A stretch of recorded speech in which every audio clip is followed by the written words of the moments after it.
I grew up with this painting. I won't mention the painting, but if you can see the bride holding her husband and they're floating in the air. Poem with borrowed image from Marc Chagall. Most days I am full of spacious meadows, golden fields of yarrow and lupin undulating in a veil among free anarchists. Most days I hold it together like the hairpins in my mother's head. Then other days it is as though I am floating sideways in a sour aquarium. Most days I have the faith of coffin makers. Most days I sit side saddle and blow fire. Then other days it is as though I am in a line of ants disappearing into a half-eaten peach. Some days I am a scholar of tiny differences and visit museums where I am a hostage to the visionaries whose indelible dreams arrive like ecstatic breezes, especially on the fourth floor, where I stair-step my way to the gilded halls and peer deep into the still lives of fruit and water pitchers and pheasants, which remind me, I'm told, of my mortality, except I would have included dishcloths and detergent next to a carcass of a rotisserie chicken. All suffering goes this way. We are poor devils made wise by the heft of our wrecks. Some days I scatter fistfuls of stars out of words. The first few, there was a lot of challenges writing this, putting together a new and selected. One of them was thinking about themes, and I spoke to someone recently who also did a new and selected, and they decided to not only rewrite poems, but also to take poems from one volume and put them next to poems to another volume. I have never heard something so radical. I decided to begin with new poems and then go to the first book and then move forward. Some people are chronological. They start with their first book, stuff you don't think about until you're tasked with that. So my belief was my earliest poems feel like ephemera, feel like I'm training, so I didn't want to do that to you as a reader. You'd be like, what is this? Why all the hype around this guy? You know?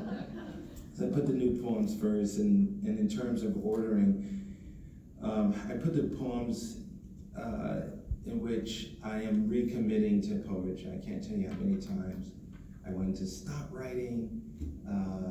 With the help of poetry groups, I've maintained a good practice, but there were many times in which, and some of it has to do not with a frustration at my own practice, but more thinking about what at times feels like a futility compared to some of the larger challenges that we face as the human species, particularly war and climate. So this first poem is really me. You know how married couples after so many years they renew their vows. This is me renewing my relationship to poetry. And it begins with a borrowed title from the poet Philip Levine. Let me begin again. Let me begin again as a quiet thought in the shape of a shell, slowly examined by a brown child on a beach at dawn.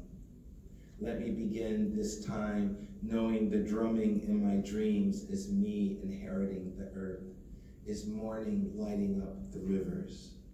Let me burn my vanities, old music in the pines, snifters of scotch, a day moon like a signature of night. This time, let me circle the island of my fears only once, then live like a raging waterfall and grow a magnificent mustache. Let me not ever be the bird cage or the serrated blade or the empty season. Dear glacier, dear sea of stars, dear leopards disintegrating at the outer limits of our greed. Soon we will encounter you only in motivational tweets. Reader, I should have married you sooner. This time, let me not sleep like the prophet who believes he's seen infinity. Let me run at breakneck speeds toward sceneries of doubt. I have no more dress rehearsals to attend. Look closer, I am licking my lips.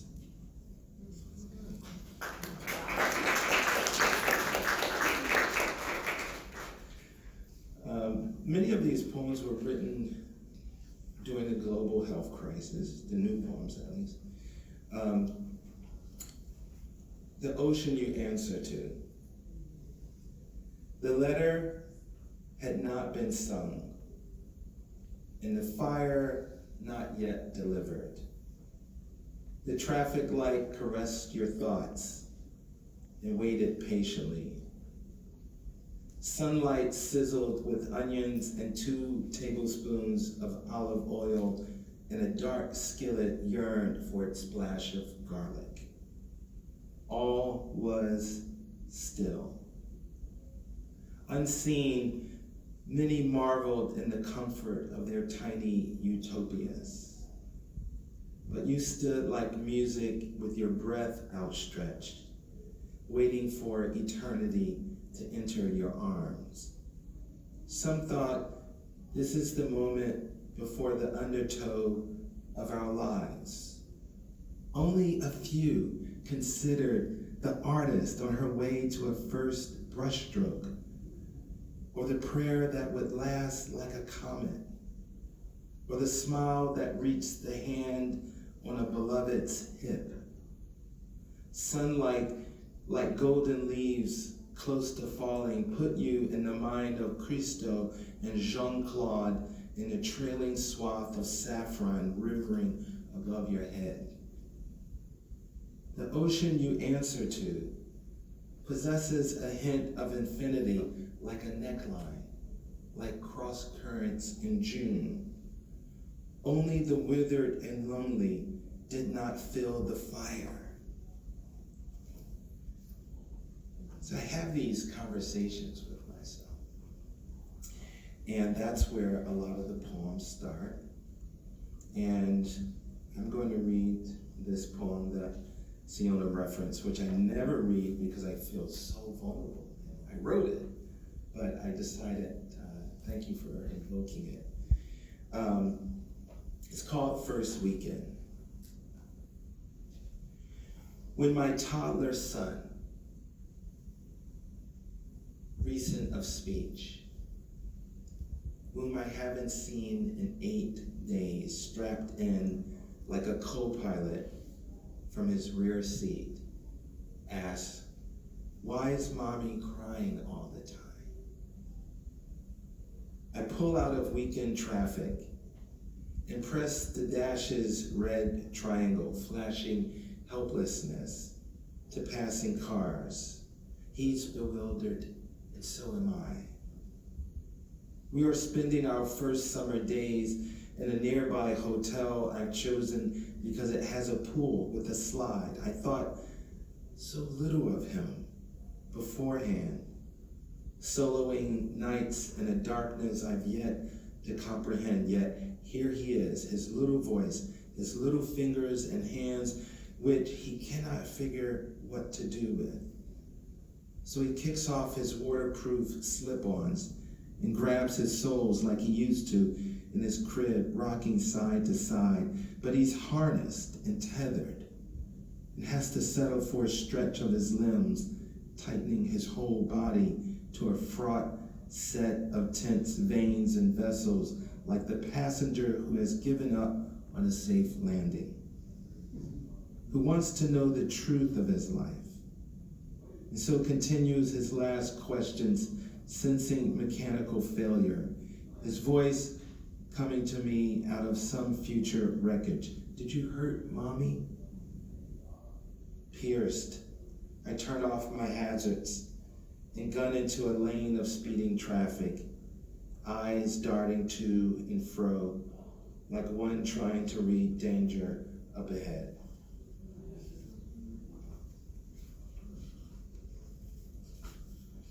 Ode to everything. So you all know there's many poets in the room. I see you, I feel your pain.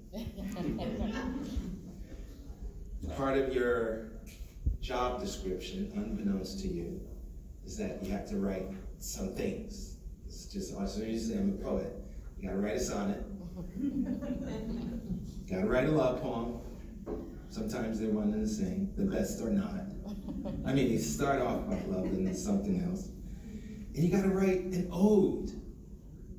And I assigned odes to students many years and never explicitly wrote one. So here I am, mid-career, saying I need to write an ode. But I couldn't settle on one thing. So I said, ode to everything. Somehow, I have never thought to thank the ice cream cone for building a paradise in my mouth. And can you believe I've never thought to thank the purple trout lily for demonstrating its 6-petaled dive, or the yellow circle in a traffic light for illustrating patience. My bad. In my life, I have failed to praise the postman whose loyalty is epic, the laundress who treasures my skinny jeans and other garments, and the auto repairman who claims a wrench inside my car, tightening her own music. Were my name called and I were summoned on a brightly lit stage to accept a little statuette, after staring in utter disbelief, I would thank my dentist, as well as my neighbor who sits vigil with the dying far away from the lights, and my 4th grade teacher who brought down 3 tape rulers on my hands as punishment for daydreaming out a window during an exam I already completed. Mea culpa. Now that I know the value of the peaks across from Flanders Hill, I will forever express reverence for their green crowns. I will never fail again to say small devotions for the scar on a friend's face that lengthens when I walk into a room.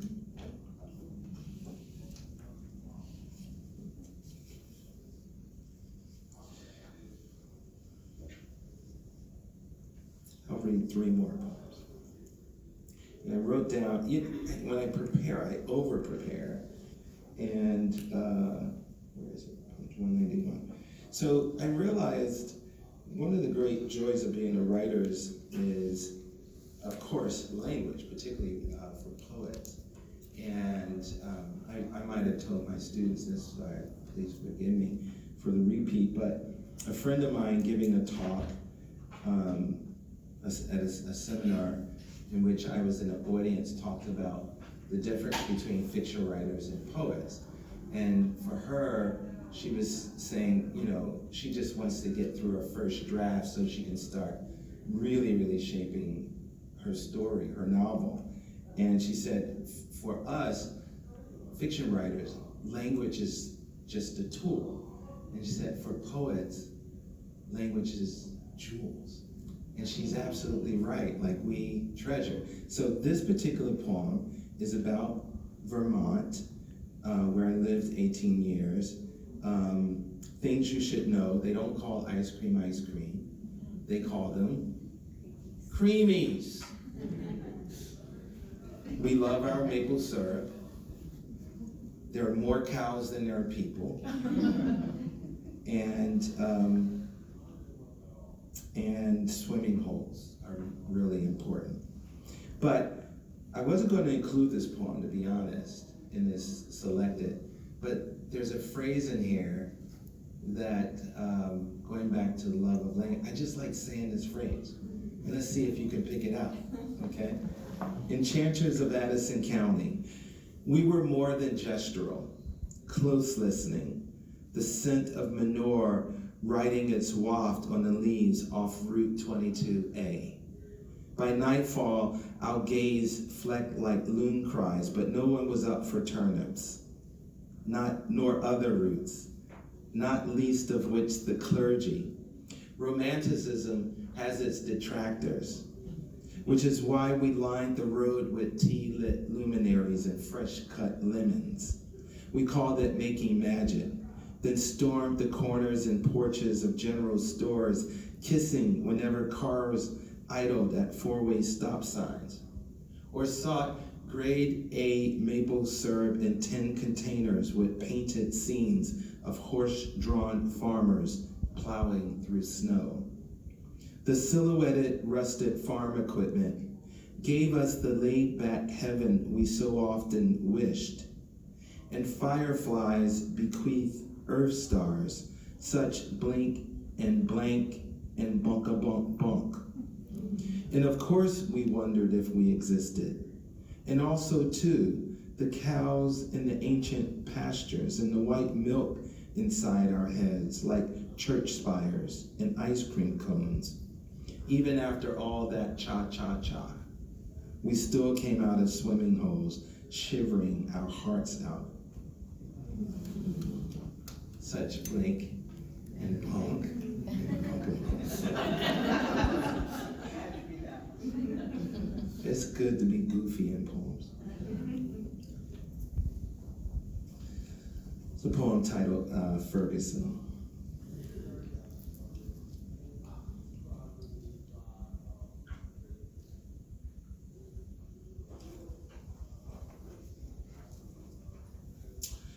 Once there was a boy who thought it a noble idea to lie down in the middle of the street and sleep. For 4 hours, no one bothered him, but let him lie on the road as though he were an enchantment.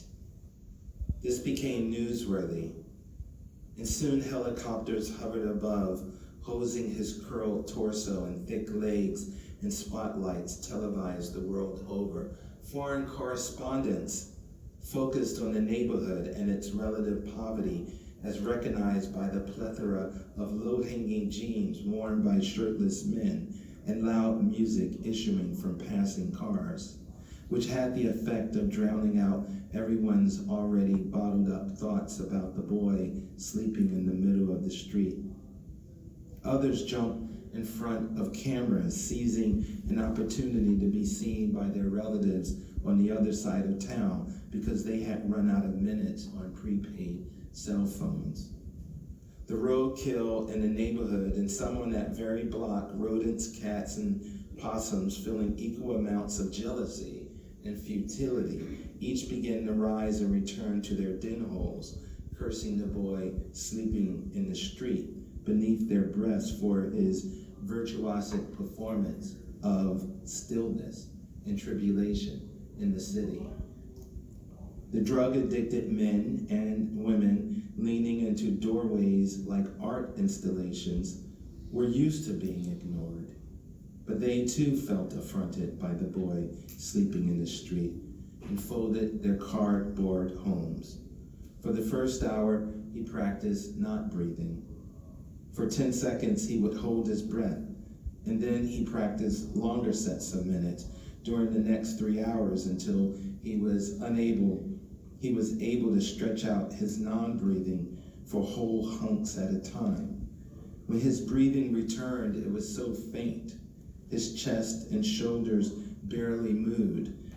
Infinitesimal amounts of life poured out of him, but no one noticed. The police cordoned off his body, and after some time declared him dead because they had only seen black men lying prone on the street as corpses, but never as sleeping humans. The whole world, eager and hungry for a Lazarus moment, watched and waited to see when he would awaken and rise to his feet, especially his neighbors with minutes remaining on cell phones, who filmed and animatedly discoursed behind yellow tape the ecstasies and muted sorrows of watching a boy sleep in the middle of the street.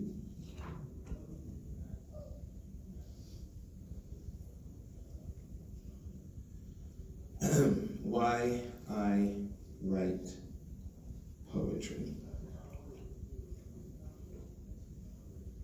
Not that poem. This is the title of my last poem. Why I write poetry. Because my son is as old as the stars. Because I have no blessings. Because I hold tangerines like orange tennis balls. Because I sit alone and welcome morning across the unshaved jaws of my lawn. Because the houses on my street sleep like turtles. Because the proper weight of beauty was her eyes last night beneath my eyes. Because the red goblet from which I drank made even water a Faustian toast. Because radishes should be banned, little pellets that they are.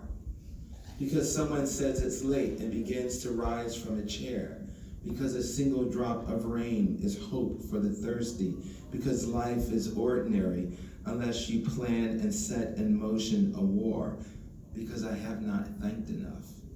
Because my lips moisten whenever I hear Mingus's goodbye pork pie hat. Because I plant winter vegetables in July. Because I could say the morning died like candle wax and no one would question its truth. Because I relish being sent into the coat room in 3rd grade where alone I would turn off the lights and run my hands over my classmates' coats as if playing tag with their bodies. Because once I shoplifted a pair of Hawaiian shorts and was caught at the Gallery Mall.